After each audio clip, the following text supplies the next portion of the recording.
खोल दो पंख मेरे कहता है परिंदा, अभी और उड़ान बाकी है। ज़मीं नहीं है मंजिल मेरी, अभी पूरा आसमान बाकी है। Good morning dear students. आप भी बिल्कुल इस परिंदे की तरह हो जिसने बहुत ऊंची उड़ान भरनी है, और ऊंची उड़ान भरने के लिए नॉलेज का होना बहुत ज़रूरी है। Knowledge is something that really helps you to grow and enhance your social reasoning and analytical thinking skills. जो जनरल नॉलेज है students, that is your best friend. It helps you to get better grades in school, college and competitive examination. इससे आपकी सारी personality की grooming होती है। ऐसा एक प्रयास किया गया है स्कूल के साथ मिलकर साइकृत गुलाटी के द्वारा, जो कि सेंट जॉन्स का स्टूडेंट है, आपकी तरह एक स्टूडेंट है। आपके लिए सारे महत्वपूर्ण दिनों पे क्वेश्चंस लेके आया है। कल आप जैसे नेशनल गर्ल चाइल्ड डे था तो आपको 20 क्वेश्चन दिए गए थे। बच्चों का रिस्पॉन्स वाज ओवरवेलमिंग, बहुत अच्छा बच्चों ने करा। Today is a voter day, tomorrow is a republic day.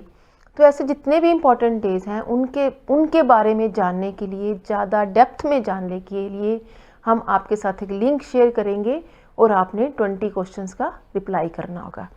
इससे आपको बहुत फ़ायदा मिलेगा, आपकी पर्सनैलिटी में एक ज़बरदस्त चेंज आएगी, क्योंकि जो व्यक्ति सही दिशा में ज्ञान प्राप्त करता है अपने जीवन में सफलता जरूर हासिल करता है।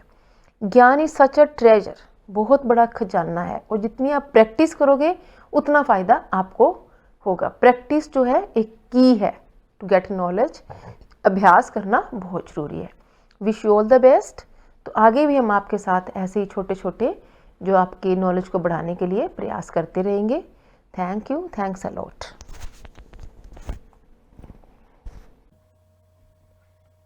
Thank you ma'am for your very encouraging words. तो नमस्ते दोस्तों, मैं हूँ साइकृत और आज हम करेंगे international mother language day, Hindi भाषा पर जो आपका क्विज हुआ था 21 फरवरी को, उसकी डिस्कशन। आपने बहुत बढ़ चढ़कर इसमें बहुत उत्साह से अपना योगदान दिया और अब इसमें हम इसके आंसर जानेंगे, पूरी डिस्कशन करेंगे। तो सबसे पहले क्वेश्चन था, ट्रू और false, Hindi is the second most spoken language in the world. तो इसका आंसर है फॉल्स। सबसे पहले इंग्लिश बोली जाती है वर्ल्ड में, सेकेंड नंबर पर है मैंडरिन चाइनीज, और हिंदी थर्ड नंबर पर है पूरे विश्व में बोले जाने वाली भाषाओं के स्थानों में। हम तीसरे नंबर पर है हमारी मातृभाषा हिंदी।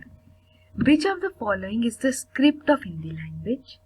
तो देवनागरी है स्क्रिप्ट हिंदी लैंग्वेज की। गुरमुखी जो है वो पंजाबी की स्क्रिप्ट है, और हिंदी की स्क्रिप्ट देवनागरी। तो अगले क्वेश्चन की तरफ बढ़ते हैं। What is the term used for words adopted by Hindi directly from Sanskrit without any changes? तो आप सबको पता है कि हिंदी की मदर लैंग्वेज को कहा जाता है संस्कृत। तो कुछ ऐसे शब्द हैं जो संस्कृत से ही डायरेक्टली लिए गए हैं हिंदी में। तो ऐसे वर्ड्स को कहते हैं तत्सम शब्द। और तद्भव शब्द क्या होते हैं? तद्भव शब्द वो शब्द होते हैं जो संस्कृत से लिए गए हैं पर उनमें चेंजेस कर दिए गए हैं। तो इसका आंसर है तत्सम शब्द। In which language are the Vedas written? Sanskrit. ये आप सबको ही पता होगा कि वेद हमारे संस्कृत में लिखे गए हैं। 4 वेद हैं, ऋग्वेद, यजुर्वेद, सामवेद और अथर्ववेद। तो अब अगले सेक्शन की तरफ बढ़ते हैं। आपके आगे भी जो क्विज़ेस होंगे उन्हें डिफरेंट टॉपिक्स में बांटा जाएगा, जिससे आपके लिए इजी हो जाएगा क्विज अटेम्प्ट करना। तो अब हिंदी ग्रामर के बारे में बात करते हैं। अनेक शब्दों के लिए एक शब्द बताएं। अधिक बोलने वाला वाचाल। तो वाचाल होता है अधिक जो बोले उसे हम कहते हैं वाचाल, और जो कम बोले उसे हम कहते हैं मितभाषी। निम्नलिखित में से उन्नति का विलोम शब्द पहचाने।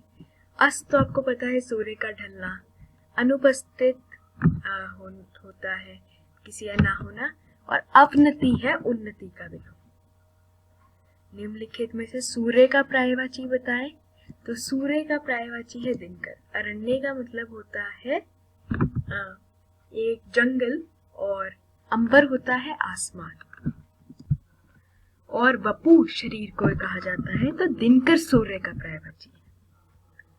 निम्नलिखित में से वन का पर्यायवाची बताएं। अभी अभी हमने बात की अरण्य, और ये बाकी सारे सूर्य के पर्यायवाची हैं, दिनकर, दिवाकर और आदित्य। अनेक शब्दों के लिए एक शब्द बताएं। भीतर की बात जानने वाला, अंतर्यामी।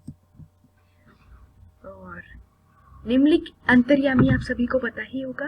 अगला प्रश्न है, निम्नलिखित वाक्य में से सर्वनाम शब्द और उसका भेद पहचाने। दाल में कुछ गिर गया है, तो इसमें सर्वनाम क्या है? कुछ, जो अनिश्चयवाचक है। हमें नहीं पता क्या गिरा है दाल में, हमें ये पता है कुछ तो गिरा है, पर वो क्या है वो हमें नहीं पता, तो निश्चय नहीं है हमें कि क्या गिरा है। तो कुछ हुआ अनिश्चयवाचक सर्वनाम। निम्नलिखित में से उपकार का विलोम शब्द बताएं। अनुकार, परोपकार, गोलाकार और अपकार थे आपके ऑप्शंस, पर इसका उत्तर क्या है वो आइए जानते हैं। तो इसका उत्तर है अपकार। उपकार होता है किसी का भला करना, किसी पर उपकार करना, और परोपकार उसी का सर्वनाम है। तो आइए अब अगले प्रश्न की तरफ बढ़ते हैं। तो अगला प्रश्न है, निम्नलिखित वाक्य में विशेषण शब्द और उसका भेद पहचाने। मैं 3 कलम लाया हूँ। लाया परिमाणवाचक विशेषण, हूँ संकेतवाचक, कलम गुणवाचक या 3 संख्यावाचक। तो आपको पता ही चल रहा है कलम में कोई गुण नहीं है, हूँ में संकेतवाचक नहीं है, लाया में परिमाण नहीं है। ये दोनों तो वैसे विशेषण है ही नहीं। कलम भी संज्ञा है, और 3 क्योंकि 3 बता रहा है कलम के बारे में कि क्या कलम है, कितनी कलम है, तो संख्यावाचक है। आपको पता चल रहा है कितनी संख्या है कलमों की। अंगूठा दिखाना मुहावरे का क्या अर्थ है? इनकार कर देना। जब आप किसी को इनकार कर दो किसी चीज से, तो कहा जाता है कि उसने तो दूसरे को अंगूठा दिखा दिया। निम्नलिखित वाक्य में संज्ञा और उसका भेद पहचानी। सचिन तेंदुलकर एक महान बल्लेबाज है। तो संज्ञा बताना है। सचिन तेंदुलकर व्यक्तिवाचक, क्योंकि वो एक प्रॉपर नाउन, जिसे इंग्लिश में कहते हैं, एक व्यक्ति का नाम है। और जातिवाचक होता है पूरे कई लोगों के बारे में, जिससे आप किसी भी जाति को ले लीजिए। तो एक ग्रुप ऑफ पीपल को कहते हैं जातिवाचक विशेषण। जैसे अगर आपको एग्जाम्पल दें तो मनुष्य जातिवाचक संज्ञा है। महान व्यक्तिवाचक नहीं है, महान तो एक विशेषण कहा जा सकता है, और है तो कोई संज्ञा नहीं है। निम्नलिखित में से किस मुहावरे का अर्थ दोहरा लाभ है?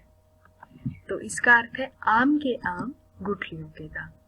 कि आप आम भी बेच रहे हो, उसका तो आप दाम ले ही रहे हो, उसका पैसा तो आप ले ही रहे हो आम बेचते हुए, पर उसके अंदर जो गुठली होती है, उसका सीड, आप उसके भी पैसे ले रहे हो।